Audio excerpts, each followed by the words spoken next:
Hello my dear students, welcome to Venex academy. मेरे channel पे मेरे सेशन पे आप सभी दोस्तों का, सभी ब्रिलियंट स्टूडेंट्स का स्वागत है।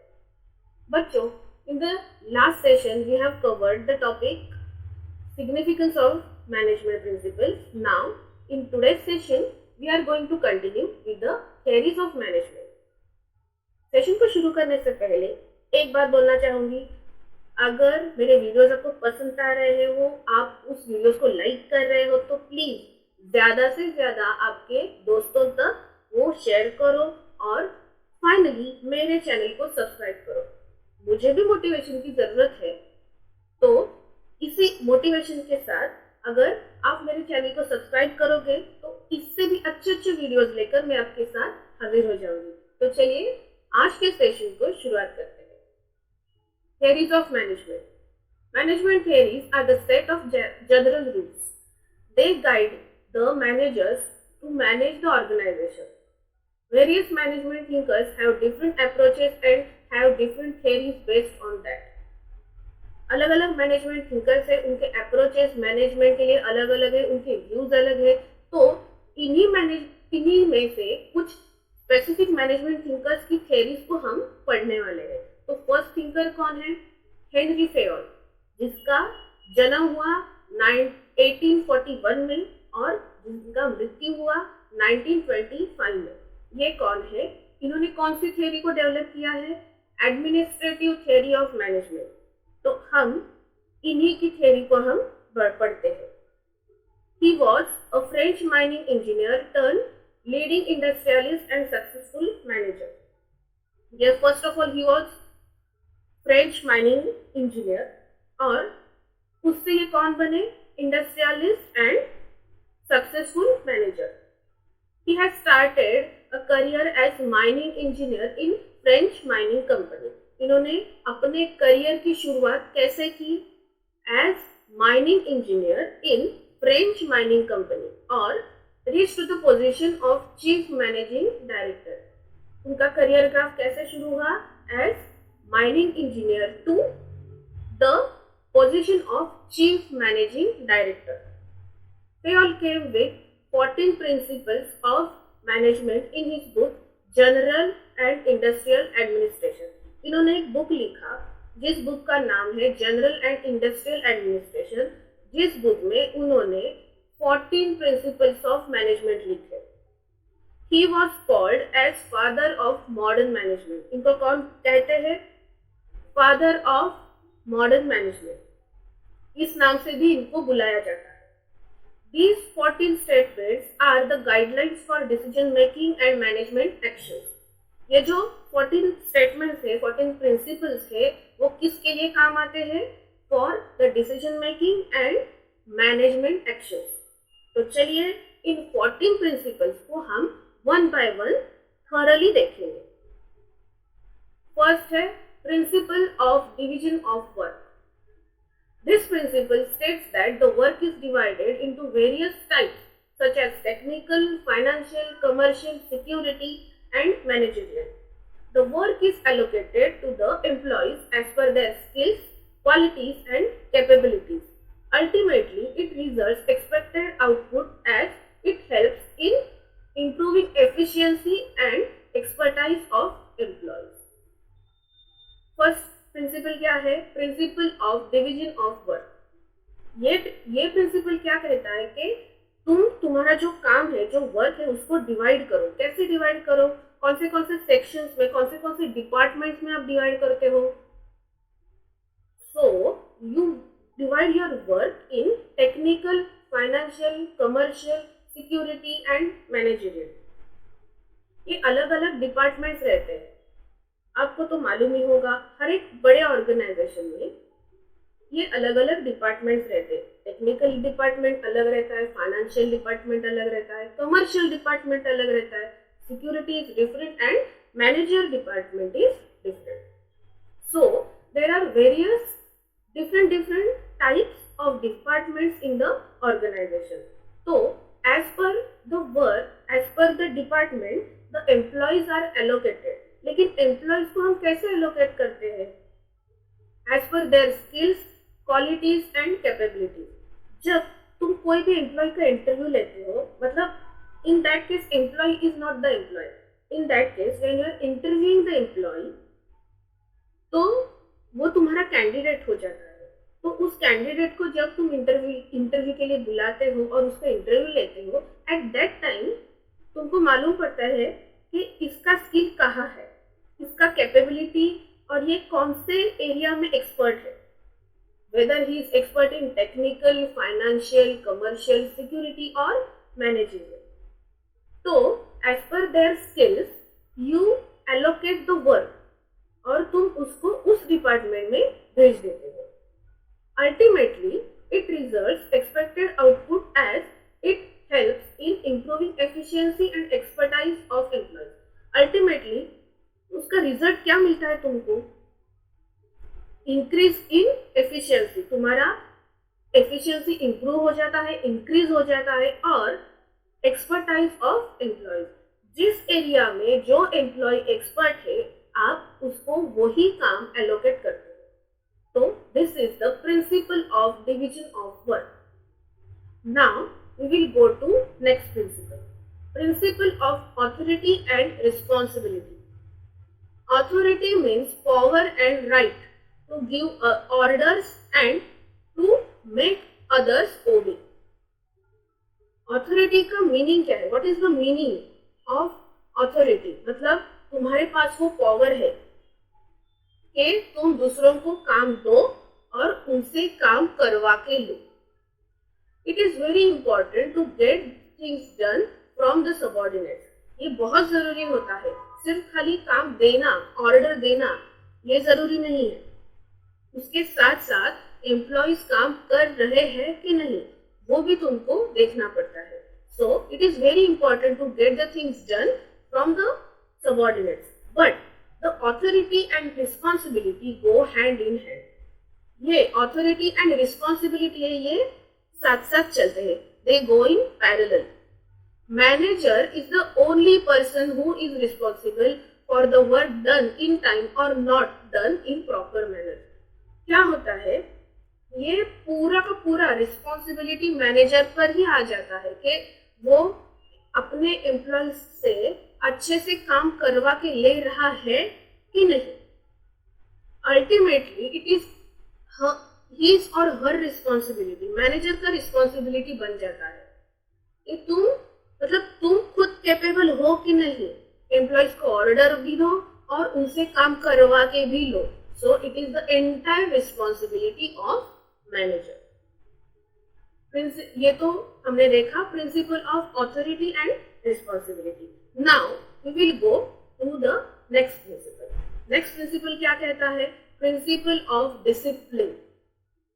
नाम से ही पता चलता है कि देयर शुड बी डिसिप्लिन, कुछ ट्रैक या तो फिर कुछ रूल्स होने चाहिए कि इस काम को ऐसे तरीके से ही तुमको करना है। For any organisation discipline is very important. Employees are suppose to follow the rules and obey the instructions of their seniors. It helps in achieving the desired goals of the organisation.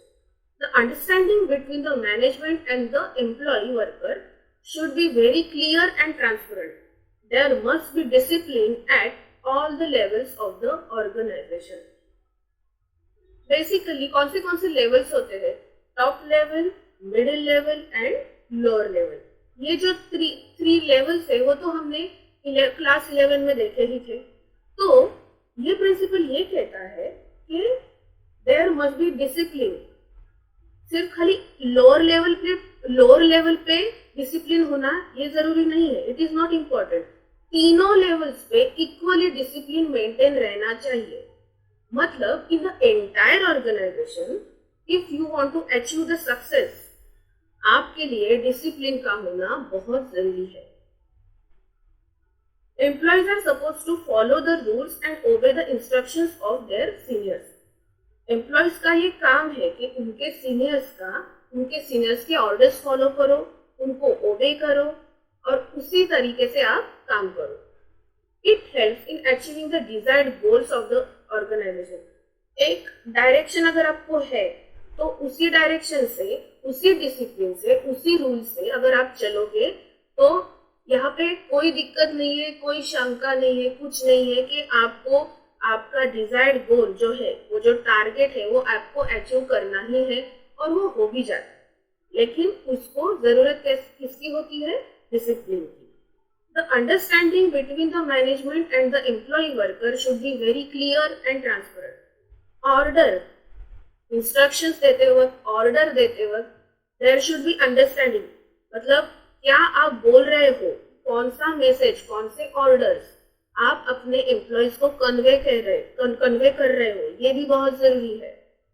ऐसा नहीं होना चाहिए कि आपने कुछ अलग बोला, employ ने कुछ अलग सुना, नहीं। इससे क्या होगा?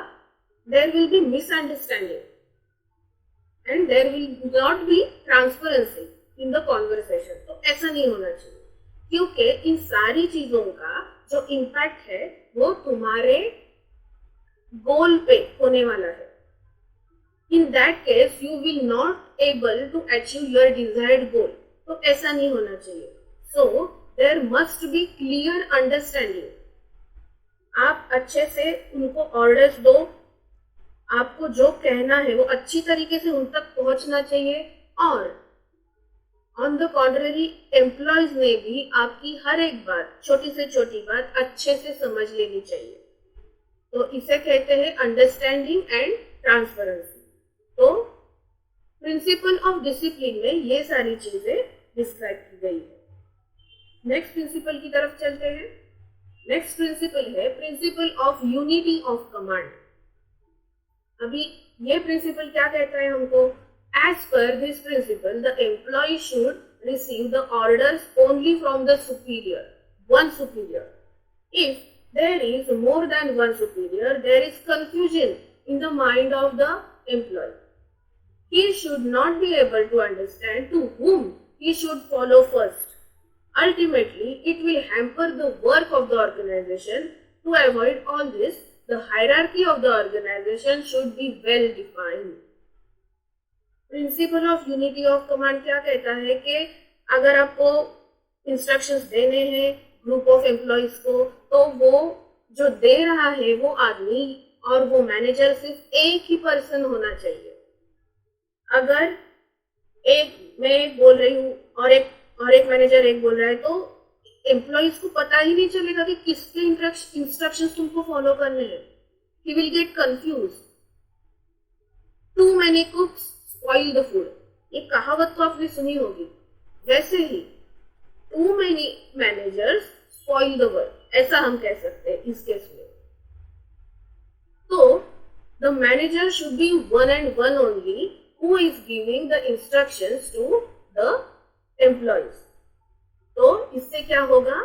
एम्प्लॉय कंफ्यूज नहीं होगा, वो अच्छी तरीके से तुम्हारी बात को समझेगा और वो अपने गोल पे फोकस करेगा और अल्टीमेटली उनको रिजल्ट्स भी उसी तरीके से मिलेंगे, पॉजिटिव रिजल्ट्स। ठीक है, तो ये था principal of unity of command. Next principle है Principle of unity of direction. As per this principle, there should be one head and one plan. According to this, the group of employees working on the same activities should have common objective to achieve and must work under one head, that is one senior. ये principal भी हमको यही कहता है कि अगर तुम एक सीनियर के अंडर काम कर रहे हो तो तुमको उसी सीनियर के अंडर काम करना चाहिए, रादर उसी सीनियर को, उसी मैनेजर को तुमको फॉलो करना चाहिए। नहीं, मैं इसको फॉलो करता हूँ, नहीं ये एक मैनेजर को फॉलो कर रहा है, दूसरा दूसरे मैनेजर को फॉलो कर रहा है, ऐसा नहीं। इससे पूरा ऑर्गेनाइजेशन का काम ही हैम्पर होगा। One head and one plan, एक ही प्लान आप एग्जीक्यूट करो, एक ही प्लान आप क्रिएट करो, उसी को एग्जीक्यूट करो। और एक हेड मतलब एक मैनेजर और एक plan, one manager is equal to one plan, ऐसा ही इक्वेशन होना चाहिए ऑर्गेनाइजेशन में। अगर तुमको तुम्हारे डिजायर्ड गोल्स तक पहुंचना है तो इक्वेशन कौन सा है? One head is equal to one plan. तो यही बात principle of unity of direction में समझाई गई है। नेक्स्ट प्रिंसिपल है प्रिंसिपल ऑफ ऑर्डर। अभी ये प्रिंसिपल हमें क्या कहता है? This principle is based on a place for everything and everything in its place. मतलब the man that is human resources and material should be at right place at right time to have maximum efficiency. क्या होता है ना, कभी कभी हमारे पास employees तो मौजूद रहते हैं, लेकिन उनको देने के लिए, उनको काम देने के लिए if there is no raw material available at right time, तो क्या फायदा? सो ऐसा नहीं होना चाहिए। There should not be any wastage of time and energy for finding out material और एम्प्लॉय। ऐसा नहीं होना चाहिए अगर रॉ मटेरियल अवेलेबल है लेकिन एम्प्लॉय किधर है, वो गायब हो गया, नहीं, ऐसा नहीं होना चाहिए। रॉ मटेरियल भी एक साथ है, एम्प्लॉय भी है, लेकिन वो भी राइट टाइम पे होना चाहिए। राइट टाइम पे आप एम्प्लॉय को काम दो, राइट टाइम पे उसने वो खत्म करना चाहिए।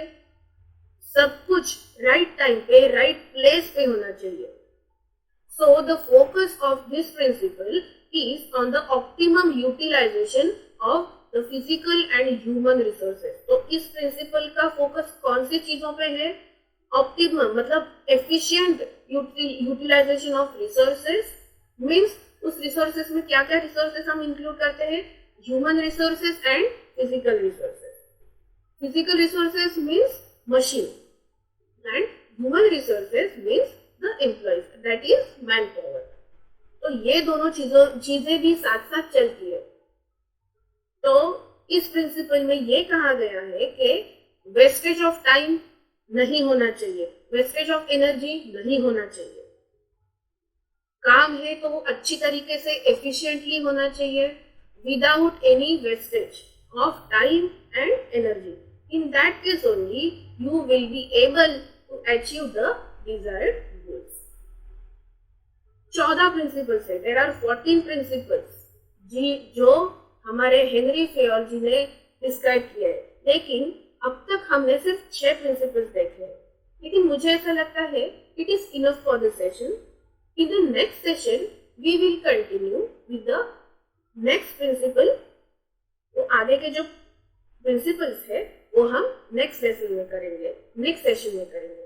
Till then good bye. लेकिन गुड बाय बोलने से पहले वापस एक बार कहना चाहूंगी कि अगर मेरे वीडियोस आपको अच्छे लग रहे हैं, एक्सप्लेनेशन में भी कोई आपको बहुत अच्छा लग रहा है, तो प्लीज मेरे वीडियोस को लाइक करो, शेयर करो और मेरे चैनल को सब्सक्राइब करो। प्लीज मत भूलना, इससे भी बहुत अच्छे अच्छे वीडियोस लेकर मैं आपके साथ हाजिर होने वाली हूँ। तो मिलते हैं in the next session. Till then good bye.